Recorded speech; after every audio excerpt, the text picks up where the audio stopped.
Hey guys, it's Peter Nukasani, and I wanted to make a quick video called Sell Price Matters, What Every Land Investor Should Know. So over the last few years, especially during the COVID run, like when land prices were going through the roof and anything was selling um, we got into, in our business, we got into a kind of like a bad habit of overpricing property, right? And thinking, oh, well, I think it's worth that because everybody's listing it higher than usual.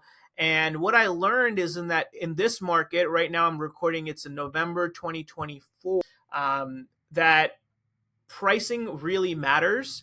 And when I attended the mastermind in Puerto Rico hosted by Dave Dennison and Drew Haney, when I was doing my hot seat session, the feedback that Dave had for my business was that we were overpricing our properties.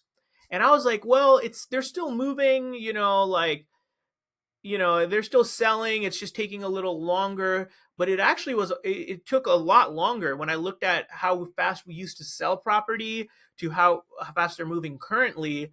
And one thing was it was based on the increase in price that we had.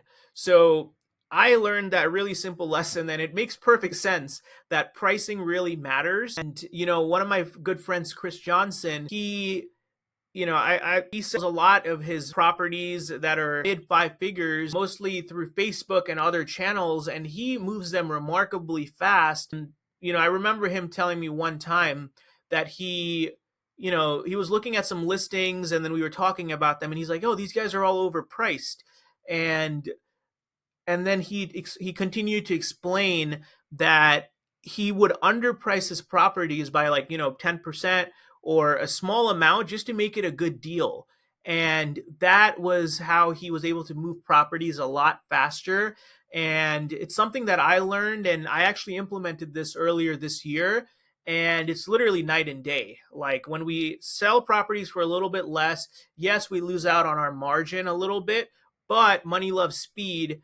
And when we are able to sell properties a lot faster, the amount of cycles in our business, or the amount of times we can cycle our capital and just do more deal flow, is through the roof. And I think it's about finding a fine balance, of course. But this was a really valuable lesson for me, and just to make sure that you're priced competitive.